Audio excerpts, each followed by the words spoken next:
ನಮಸ್ಕಾರ. ಎಲ್ಲರೂ ಹೆಂಗದಿರಿ? ಎಲ್ಲರೂ ಆರಾಮದಿರಿ ಅಂತ ಅನ್ಕೊತೀನಿ. ನಾ ಆ್ಯಸ್ ಯೂಶ್ವಲ್ ಮತ್ತು 9:30 ಹೈಕೋರ್ಟಿಗೆ ಬಂದಮೇಲೆ ನಾನು ಅಡ್ವೊಕೇಟ್ ಚೇಂಬರ್ಗೆ ಹೋಗ್ತೀನಿ.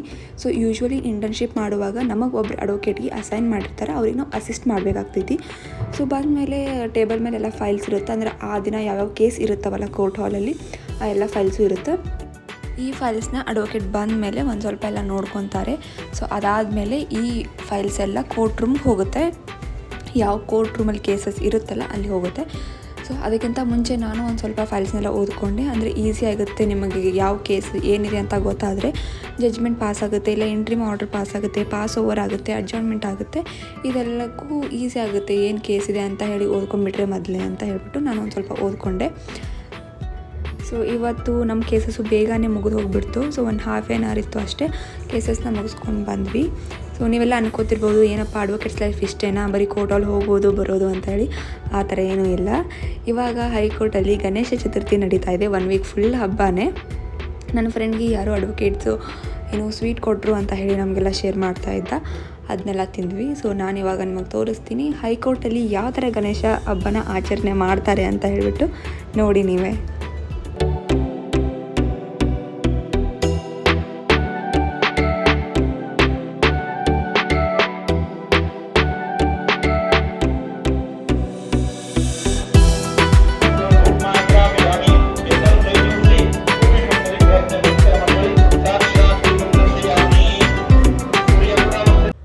ಸೊ ಇದು ಒಂದು ಗಣೇಶ ಹೈಕೋರ್ಟ್ ಹೊರಗಡೆ ಕುಣಿಸಿದ್ದಾರೆ, ಅಂದರೆ ಹೈಕೋರ್ಟ್ ಹೊರಗಡೆ ಅಂದರೆ ಅಲ್ಲಿ ಕೆಳಗಡೆ ಕ್ಲರ್ಕ್ಸ್ ಅಸೋಸಿಯೇಷನಿಂದ ಈ ಗಣೇಶನ ಕೂಡಿಸಿದ್ದಾರೆ.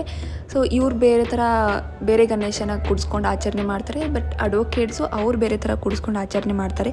ಅದನ್ನು ಇದೆ, ಅದು ಮುಂದೆ ತೋರಿಸ್ತೀನಿ. ಸೊ ಇಲ್ಲಿ ನಾನು 1:30ಗೆ ಲಂಚ್ ಬ್ರೇಕ್ ಇದ್ದಾಗ ಎಲ್ಲ ಪೂಜೆ ಎಲ್ಲ ನಡೀತಾ ಇತ್ತು. ನಾನು ಹೋಗಿ ಜಾಯ್ನ್ ಆದೆ, ದರ್ಶನ ತೊಗೊಂಡೆ. ಸೊ ಇವರು 5 ದಿನ ಕೂಡಿಸ್ತಾರೆ ಗಣೇಶನ. ಇಲ್ಲಿ 5 ದಿನವೂ ಊಟ ಇರುತ್ತೆ ಕ್ಲರ್ಕ್ಸ್ಗೆ ಮತ್ತು ಎಂಪ್ಲಾಯೀಸ್ಗೆ. ಇಲ್ಲಿ ಕೆಳಗಡೆ ಟೈಪಿಂಗ್ ಸೆಕ್ಷನು ಮತ್ತೇನು ಫೈಲ್ ಸೆಕ್ಷನಲ್ಲಿ ವರ್ಕ್ ಮಾಡೋ ಎಲ್ರಿಗೂ ಇರುತ್ತೆ. ಸೊ ತುಂಬ ಚೆನ್ನಾಗಿ ಒಂಥರ ಗ್ರ್ಯಾಂಡಾಗಿಯೇ ಹೈಕೋರ್ಟಲ್ಲಿ ಗಣೇಶ ಹಬ್ಬನ ಆಚರಣೆ ಮಾಡ್ತಾರೆ.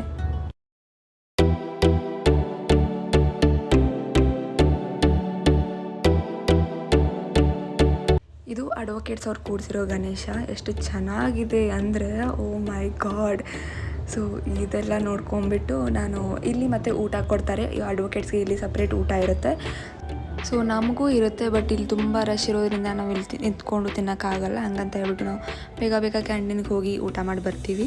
ಸೊ ಯೂಶ್ವಲಿ ನಮ್ಮ ಅಡ್ವೊಕೇಟ್ಸು ಕೇಸಸ್ಸು ಕೋರ್ಟಲ್ಲಿ 1 ಇರುತ್ತೆ, ಕಂಟೆಂಪ್ಟ್ ಕೇಸಸ್ಸು. ಬಟ್ ಯೂಶ್ವಲಿ ಈ ವಾರ ಏನಾಗಿತ್ತು, ಸಿಟ್ಟಿಂಗ್ ಇರಲಿಲ್ಲ ಅಂದರೆ ಜಡ್ಜ್ ಇರಲಿಲ್ಲ. ಸೊ ಅಂಥ ಟೈಮಲ್ಲಿ ಏನಾಗುತ್ತೆ ಅಂದರೆ ಆ ಕೇಸಸ್ ಅಂದರೆ ಕೋರ್ಟಲ್ಲಿ 1 ನಡೆಯೋ ಕೇಸಸ್ನ ಬೇರೆ ಕೋರ್ಟಲ್ಲಿ ಹಾಕ್ತಾರೆ. ಫಾರ್ ಎಕ್ಸಾಂಪಲ್ ಕೋರ್ಟಲ್ಲಿ 2 ಹಾಕ್ತಾರೆ. ಸೊ ಅಂಥ ಟೈಮಲ್ಲಿ ಕೋರ್ಟಲ್ಲಿ 2 ಜಡ್ಜಸ್ಸು ಹಿಯರಿಂಗ್ ಎಲ್ಲ ಆರ್ಗ್ಯುಮೆಂಟ್ಸ್ ಎಲ್ಲ ಕೇಳಲ್ಲ, ಜಸ್ಟ್ ಪಾಸ್ ಓವರ್ ಕೊಡ್ತಾರೆ, ಇಲ್ಲ ಡೇಟ್ಸ್ ಕೊಡ್ತಾರೆ. ಎಮರ್ಜೆನ್ಸಿ ಕೇಸ್ ಇದ್ದರೆ ಮಾತ್ರ ಆರ್ಗ್ಯುಮೆಂಟ್ಸ್ನ ಕೇಳ್ತಾರೆ. ಸೊ ಅಂಥ ಟೈಮಲ್ಲಿ ಇವಾಗ ಸಿಟ್ಟಿಂಗ್ ಇರಲಿಲ್ಲ ನಮ್ಮದು, ಬೇಗನೆ ಕೋರ್ಟಲ್ಲಿ 2 ಒಂದು ಹಾಫ್ ಆನ್ ಅವರಲ್ಲಿ ಎಲ್ಲ ಕೇಸಸ್ಸು ಮುಗಿದೋಗ್ಬಿಟ್ಟಿತ್ತು. ಅದಕ್ಕೆ ನಾನು ಲಂಚ್ ಮುಗಿಸ್ಕೊಂಡ್ಬಂದು ಒಂದು ಸ್ವಲ್ಪ ಫೈಲ್ಸ್ ಓದ್ತಾ ಇದ್ದೆ, ಬೇರೆ ಕೇಸಸ್ದು. ಅದನ್ನೆಲ್ಲ ಓದ್ತಾನು ನಂಗೊಂದು ಸ್ವಲ್ಪ ಬೋರ್ ಆಗ್ತಾ ಬಂತು. ಸುಮ್ಮನೆ ಒಂದು 400 ಪೇಜಸ್ ಇರುತ್ತೆ, ಓದೋಷ್ಟರಲ್ಲಿ ಬೋರ್ ಆಗುತ್ತೆ. ಅದಕ್ಕೆ ಅರ್ಧ ಓದ್ಬಿಟ್ಟು ನಾನು ನನ್ನ ಫ್ರೆಂಡ್ಸ್ ಹತ್ರ ಹೋದೆ. ಇಲ್ಲಿ ಇವರೆಲ್ಲರ ಕೂತ್ಕೊಂಡು ಇವರು ಏನೋ ಬೇರೆ ಕೇಸಸ್ನ ಡಿಸ್ಕಸ್ ಮಾಡ್ತಾಯಿದ್ರು. ನಾನು ಅವ್ರನ್ನ ಹೋಗಿ ಜಾಯ್ನ್ ಆದೆ. ಒಂದು ಸ್ವಲ್ಪ ಇವ್ರ ಜೊತೆ ಚಿಟ್ ಮಾಡಿ ನನಗೊಂದು ಸ್ವಲ್ಪ ಡೌಟ್ ಇತ್ತು. ಅದನ್ನು ನಾನು ನನ್ನ ಫ್ರೆಂಡ್ ದಿನೇಶ್ ಅಂತ ಹೇಳ್ಬಿಟ್ಟು ಅವನ ಹತ್ರ ಕ್ಲಾರಿಫೈ ಮಾಡ್ಕೊತಾ ಇದ್ದೆ. RSA OS ಆಮೇಲೆ RFA CA CP ಇದೆಲ್ಲ ಯಾವಾಗ ಫೈಲ್ ಆಗುತ್ತೆ ಸೊ ಅಂತ ಹೇಳ್ಬಿಟ್ಟು ಇದನ್ನೆಲ್ಲ ಕೇಳ್ತಾ ಇದ್ದೆ. ಸೊ ಇವನಿಗೆ ತುಂಬಾ ನಾಲೆಜ್ ಇದೆ, ಕೋರ್ಟ್ ಪ್ರೊಸೀಡಿಂಗ್ಸ್ ಎಲ್ಲನೂ ಗೊತ್ತು ಇವನಿಗೆ. ಸೊ ಹಂಗಂತ ಹೇಳಿ ನನಗೆ ಏನೇ ಡೌಟ್ ಬಂದರೂ ಕೋರ್ಟ್ ಪ್ರೊಸೀಡಿಂಗ್ಸ್ ಬಗ್ಗೆ ನಾನು ದಿನೇಶ್ ಹತ್ರ ಹೋಗಿ ಅದನ್ನು ಕ್ಲಾರಿಫೈ ಮಾಡ್ಕೊತೀನಿ. ಸೊ ನಿಮಗೂ ಏನಾದರೂ ಕೋರ್ಟ್ ಪ್ರೊಸೀಡಿಂಗ್ಸ್ ಬಗ್ಗೆ ಡೌಟ್ ಇದ್ದರೆ ನನ್ನ ಕಮೆಂಟ್ ಸೆಕ್ಷನಲ್ಲಿ ಹೇಳಿ, ನಾನು ಅದನ್ನು ಕ್ಲಾರಿಫೈ ಮಾಡೋಕ್ಕೆ ಟ್ರೈ ಮಾಡ್ತೀನಿ. ಸೊ ನಾನು RA ಯಾವಾಗ ಫೈಲ್ ಮಾಡೋದು, RSA RFA ರಿಟ್ ಅಪೀಲು ಹೈಕೋರ್ಟ್ಗೆ ಯಾವಾಗ ಕೇಸಸ್ ಬರುತ್ತೆ ಅಂತ ಹೇಳ್ಬಿಟ್ಟು ಅದನ್ನ ಒಂದು ಸಪ್ರೇಟ್ ವೀಡಿಯೋ ಮಾಡಿ ಹೇಳ್ತೀನಿ. ಜೂನಿಯರ್ಸ್ಗೆಲ್ಲ ತುಂಬಾ ಹೆಲ್ಪ್ ಆಗುತ್ತಿದ್ದು, ಅಂದರೆ ಫಸ್ಟ್ ಟೈಮು ಇಂಟರ್ನ್ಶಿಪ್ಗೆ ಕೋರ್ಟಿಗೆ ಹೋಗೋರಿಗೆ, ಇಲ್ಲ ಹೈಕೋರ್ಟಿಗೆ ಹೋಗೋರಿಗೆ, ಇಲ್ಲ ಡಿಸ್ಟ್ರಿಕ್ಟ್ ಕೋರ್ಟಿಗೆ ಹೋಗೋರಿಗೆ ಒಂದು ಸ್ವಲ್ಪ ಪ್ರೊಸೀಡಿಂಗ್ಸ್ ಬಗ್ಗೆ ಬೇಸಿಕ್ ಐಡಿಯಾ ಇದ್ದರೆ ಈಸಿಯಾಗಿ ಹೋಗುತ್ತೆ ಇಂಟರ್ನ್ಶಿಪ್ ಅಂತ ಹೇಳ್ಬಿಟ್ಟು. ನನ್ನ ಡೌಟ್ಸ್ದು ಎಲ್ಲ ಕ್ಲಾರಿಫೈ ಆಯಿತು. ಅದಾದಮೇಲೆ ಅವರೇನೋ ಒಂದು ಯಾವುದೋ ಕೇಸ್ ಓದ್ತಾಯಿದ್ರು. ಅದನ್ನು ನಂಗೆ ಎಕ್ಸ್ಪ್ಲೇನ್ ಮಾಡಿದ್ರು. ಸೊ ನಂಗೆ ಅರ್ಥ ಆಗಲಿಲ್ಲ. ಅದಕ್ಕೆ ಮತ್ತು ನನ್ನ ಫ್ರೆಂಡು ಬುಕ್ನಲ್ಲೆಲ್ಲ ಬರೆದು ಚೆನ್ನಾಗಿ ಎಕ್ಸ್ಪ್ಲೇನ್ ಮಾಡಿದ, ಆವಾಗ ಅರ್ಥ ಆಯಿತು. ಇದೆಷ್ಟೆಲ್ಲ ಆಗೋಷ್ಟರಲ್ಲಿ ಟೈಮ್ ಆಗಿಬಿಟ್ಟಿತ್ತು. ನನ್ನ ಫ್ರೆಂಡ್ ಏನು ಮಾಡ್ತಿದ್ದಾರೆ ಅಂತ ನೋಡೋಕ್ಕೆ ಹೋದರೆ ಅವ್ರದ್ದೇನೋ ಕೆಲಸ ಮುಗಿದಿರಲಿಲ್ಲ. ಅದೇನು ಫೈಲ್ಸ್ನೆಲ್ಲ ಸ್ವಲ್ಪ ಬರೆಯೋದಿತ್ತು, ಅದನ್ನು ಬರಿತಾ ಇದ್ಲು. ಸೊ ತುಂಬಾ ಫೈಲ್ಸ್ ಇದ್ದು, ಅದಕ್ಕೆ ನಾನು ಹೆಲ್ಪ್ ಮಾಡ್ತಾಯಿದ್ದೆ.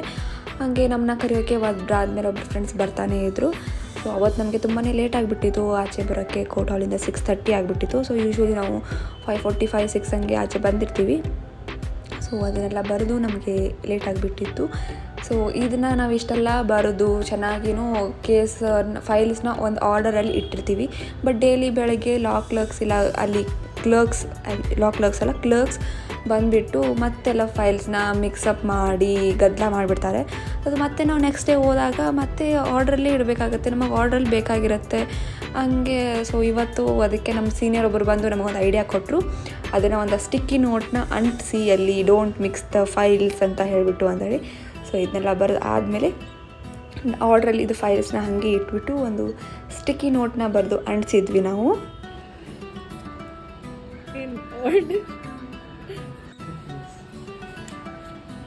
Do not mix, keep files in order. Nice. Don't mix the paste, keep the paste.